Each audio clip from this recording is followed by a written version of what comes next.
first, the Eagles have Jalen Hurts, so why aren't they naming him the starter? 1 week away from the NFL draft, could the Patriots trade up for quarterback Mac Jones? And Joel Embiid with what looks like the shot of the century to tie this game up. But the Sixers fall just short to the Suns. And with that, we say good Thursday morning, everyone. Welcome.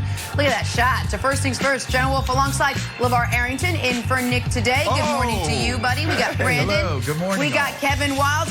I'm going to say it, Brandon. If that shot had dropped, done, finished, call it Joel Embiid for MVP. You've been saying it. I'd seal it with that. Since February, Jenna, what do you expect from the most dominant player on the planet? Send that clip to Nick Wright, wherever he shot is. To fall. That's what I would expected then, that shot to fall.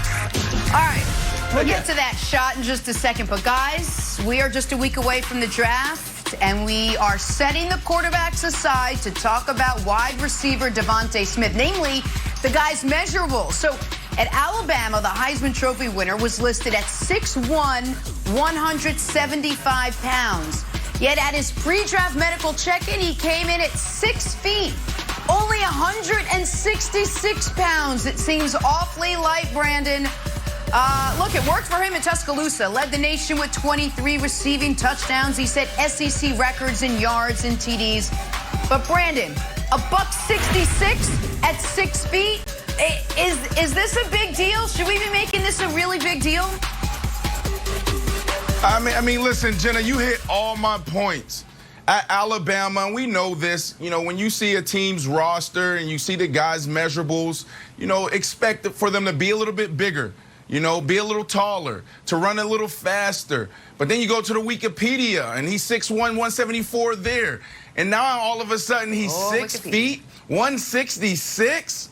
Man, we got all kinds of numbers. He just needs to embrace what he is. He doesn't need to explain anything to anybody. LeVar, this dude played in the SEC, a Power 5 school, and he went for 1,800 yards, 23 touchdowns, 117 receptions, and took home the Heisman Trophy.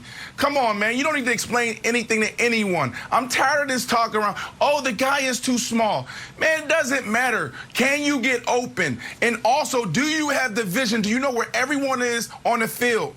I played 13 years in the National Football League, and I've probably taken 4 or 5 big hits. Polamalu, some safety in San Francisco, linebacker in Washington, and that's pretty much it, because I've always was aware of where everybody was. Look at all the great wide receivers, and you see them catch the ball, they get down. They catch the ball, and they're in midair, they're able to curl up, or they're able to make a move. So he'll be fine. This dude is one of the best wide receivers college football has ever seen.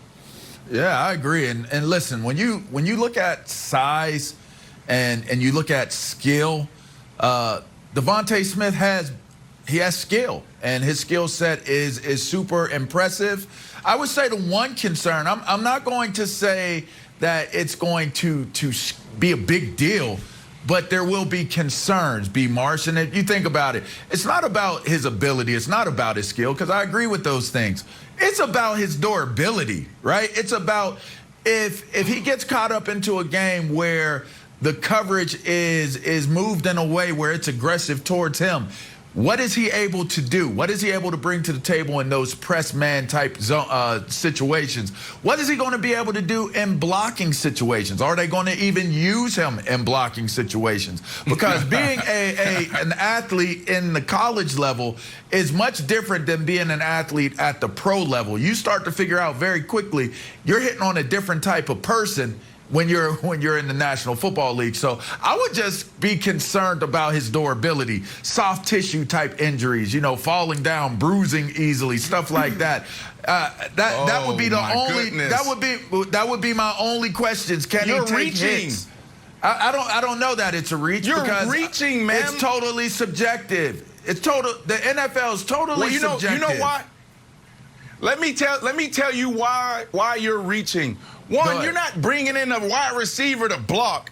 I don't know. There's probably one wide receiver in the National Football League that their job is to block. And two, there's big dudes in the NFL that doesn't have any durability, that gets hurt all the time. We talk about Clowney all the time. So does it matter? Make the decision. Yes, it does matter, because if Clowney gets hurt, I'm looking at a guy that passed the eye test that's getting hurt. If Brandon Marshall gets hurt, I'm looking at Brandon Marshall passing the eye test and getting hurt. Even though I'm like, that big dude is soft, I still would be like, man, he's a big dude. You know what I mean? But if I'm looking at DeVonta, I'm already going into it thinking, should I be concerned about his durability issues because of his size? 165 is light. Brandon, I want to dig in on something you said, because I get it. There's been small wide receivers that have been successful, right? Tyreek Hill, super successful. Deshaun Jackson was skinny, super successful. Hall of Famer Julian Edelman, short guy, super successful. Hall of Famer, some would say, 2026. Book your tickets. Some would say. But you said the question is if he can get open. Because I've heard you on this show talk about, like, the value of DK Metcalf and the value of Kenny Golladay, of just, like, throw it up there, let him go get it. Does that amount of sort of like a bigger window that a bigger wide receiver gets you versus DeVonta Smith, where you need to hit him very specifically because he can't muscle guys and go get the ball? Listen, it's trendy. It's trendy in the National Football League at the wide receiver position. Some years the big wide receivers in. Some years, the smaller wide receivers were in. When I first got in the league, people were all in on the Steve Smiths, on the Marvin Harrisons. And then there was a shift. Oh, Larry Fitzgerald, Brandon Marshall, Andre Johnson, Calvin Johnson. They just went on and on and on. And then there was a shift again. Now we are in the era where teams want the big DK Metcalfs, but now because of analytics and statistics, they're looking at these smaller, shifty guys, and they're saying these are the guys that can get open. These are the guys that can win in space. So it's all about the trend in the National Football League. None have been that light, though, B. Marsh. Like, 160 is light. That's light in the seat. And to me, again, it still comes down to the physicality of, and listen, the NFL is evolving. You do see guys like Tyreek Hill. We didn't mention Santana Moss. I mean, listen, DeVonta is a long, he's a long 6 foot. He's not like a compact 6 foot, right? So he looks tall, even though he's not that tall. So there are going to be advantages that DeVonta has being at the size that he is. You know, I think of, you know who he's built like? He's built a little bit like Lamar Thomas. If you guys know football, if you're a football purist, you'll remember Lamar Thomas from the Miami Hurricanes back when, you know, in the heyday. But he's very slim, but he's long, like a Rydell Anthony, or, you know. So to me, when I look at his skill set, there are advantages to having him, but there certainly are going to be concerns. And I don't think that that's a reach at all, Marsh. At all. That is listen, Jenna, LeVar, it is a reach because of this. They always talk about injury prone. How many times do we hear that term thrown around in sports? This guy's injury prone. Injury prone has no size around it. We have so many big dudes that are injury prone. So that's why I feel like it is too much of a reach, because guys get hurt all the time. Can you come in and get the job done, Jenna? That's the only thing I need to know. And he has shown that at the highest level in college football, Power 5 school. Fair enough. All right, he has, but let's see if these numbers affect where he ends up going in the draft.